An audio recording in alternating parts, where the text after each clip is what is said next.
Assalamualaikum warahmatullahi wabarakatuh. Saat ini kita masuk kepada materi yang selanjutnya, yaitu tentang pengertian perencanaan produksi. Secara definisi bisa kalian lihat di sini. Definisinya adalah proses menciptakan ide produk dan menindaklanjuti sampai produk diperkenalkan ke pasar. Itu definisi dari perencanaan produk. Sekilas ini mirip dengan pengertian dari produksi, ya. Sekilas. Tapi kalau kita lihat lagi, kalau produksi itu mereka pengertiannya adalah hanya menciptakan produk dari produk itu mentah, bahan mentah sampai dia setengah jadi atau sampai dia jadi. Tetapi di dalam perencanaan produksi itu diciptakan ide produknya, lalu menindaklanjutinya sampai produk itu diperkenalkan ke pasar. Ini perbedaannya. Jadi sekilas kalau kalian lihat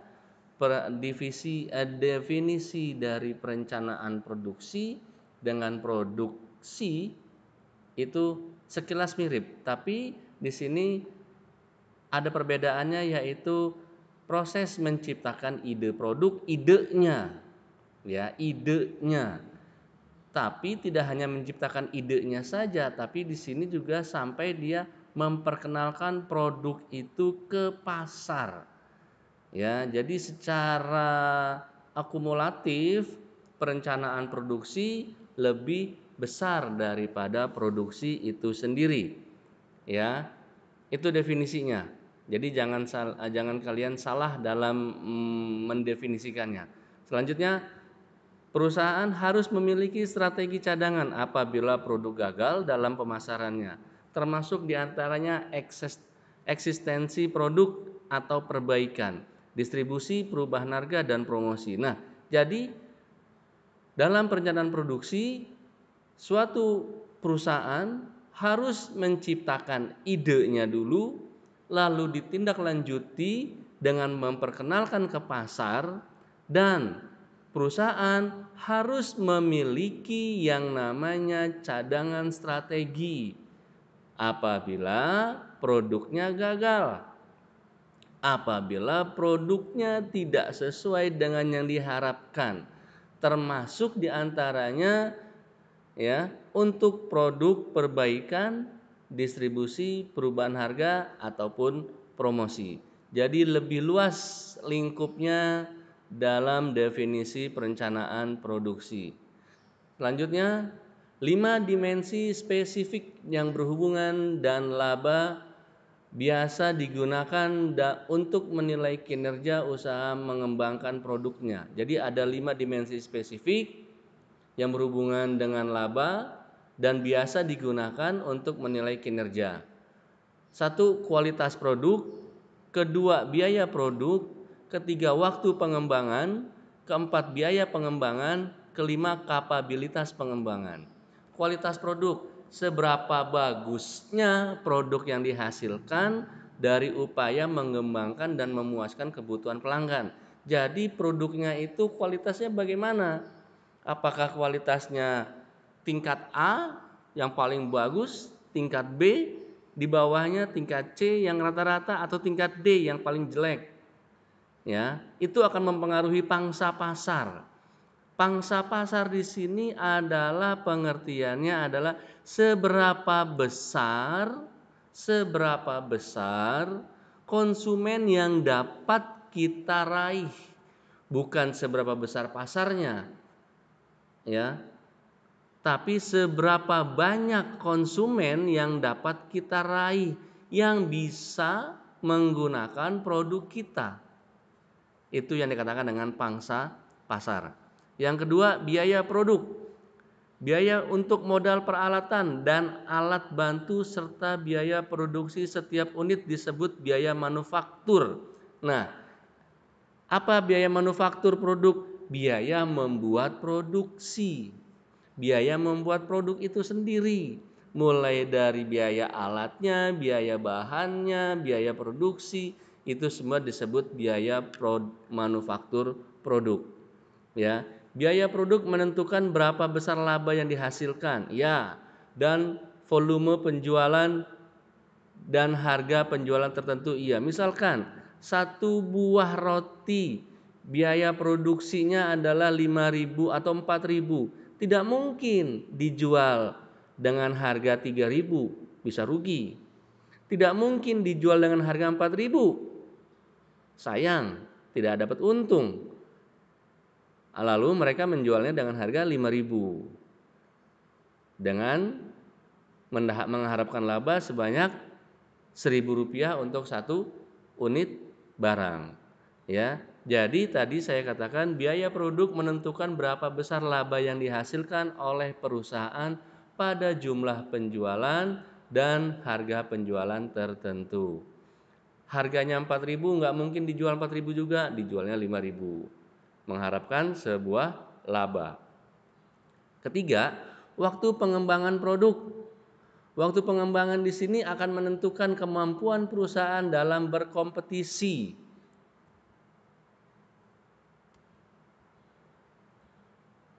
Ya, dalam berkompetisi menunjukkan daya tanggap perusahaan. Perubahan teknologi artinya gini, teknologi tiap tahun, tiap waktu itu akan terus berkembang, akan terus berubah. Nah, perusahaan harus tanggap dalam perubahan teknologi ini.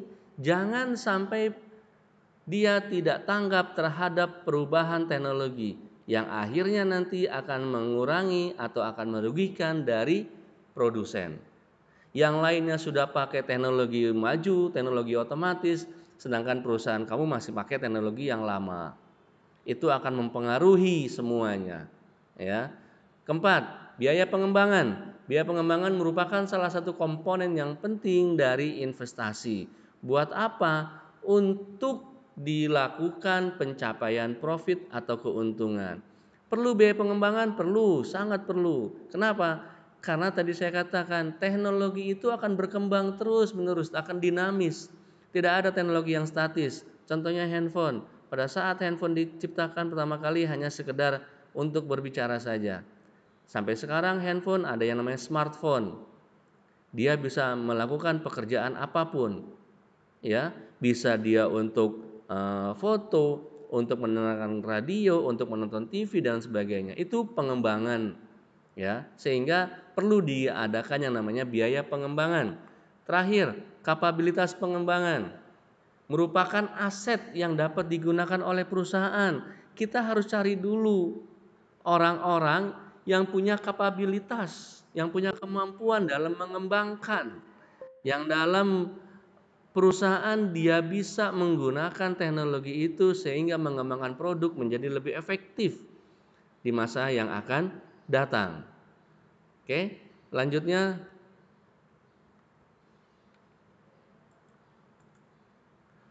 hubungan antara perencanaan dengan kontrol produksi. Satu, fasilitas produksi apa saja yang diperlukan. Dalam membuat satu produk harus dilihat fasilitasnya apa yang diperlukan. Jangan sampai lewat atau melebihi dari yang dibutuhkan. Itu akan membuat sia-sia atau pembuangan biaya yang cukup besar. Kedua, bagaimana cara membagi alat-alat produksi tersebut agar dapat digunakan dalam proses produksi. Dipilah dan dipilih alat-alat apa yang bisa didukung atau bisa digunakan dalam proses produksinya, biar hasilnya lebih bagus. Ketiga, bagaimana cara agar alat-alat produksi tersebut dapat digunakan untuk membuat produk yang diinginkan dalam jumlah yang diinginkan. Artinya, pemilihan alat-alat produk ini tepat guna, efektif, efisien, sehingga produk yang diinginkan dalam jumlah yang diinginkan juga sesuai. Secara umum, perencanaan produksi berkaitan dengan dua aspek. Satu, aspek penjadwalan dan perencanaan tugas. Aspek tata letak atau hubungan antar sumber daya.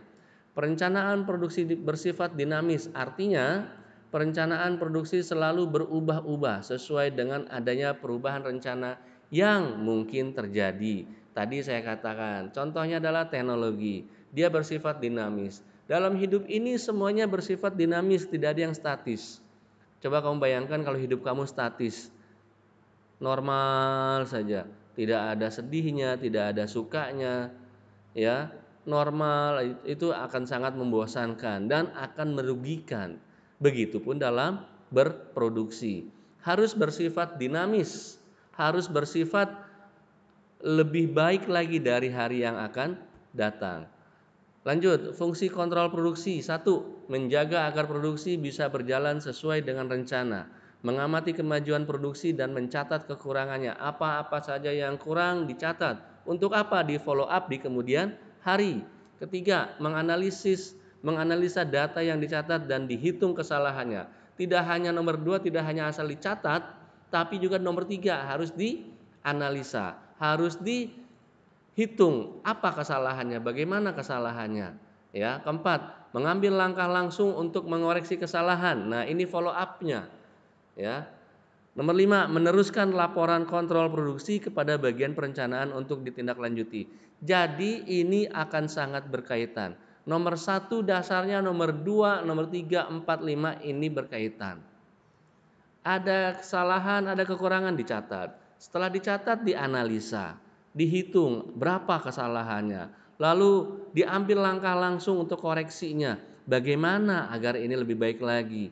Kelima, ditindaklanjuti atau di follow up untuk lebih baik lagi. Nah, ini adalah alurnya. Kebutuhan, lalu ada rencananya, ada eksekusinya, realisasinya, dan ada resultnya, ada hasilnya. Di sini diawasi, perencanaan diawasi, dengan realisasi diawasi. Perencanaan harus sesuai dengan kebutuhan, eksekusi harus sesuai dengan rencana. Ini ada pengawasannya. Nah, hasilnya dimonitor, ditindaklanjuti. Apakah hasil ini sesuai dengan kebutuhan atau tidak? Harusnya kalau ini dilaksanakan semua, ini saling berkaitan. Kebutuhannya akan sebuah roti, rencananya dibuat roti dengan berbagai rasa varian. Dibuatlah rotinya. Hasilnya masyarakat bisa makan roti sepuasnya atau sesuai dengan keinginan. Dari mana mereka tahu sesuai dengan keinginannya? Dilihat dari kebutuhannya. Ini monitor tindak lanjut. Baik, sampai di sini dulu informasinya saya cukupkan. Terima kasih. Wassalamualaikum warahmatullahi wabarakatuh. Bila ada pertanyaan ataupun yang mau dibahas, bisa langsung di grup WA. Terima kasih.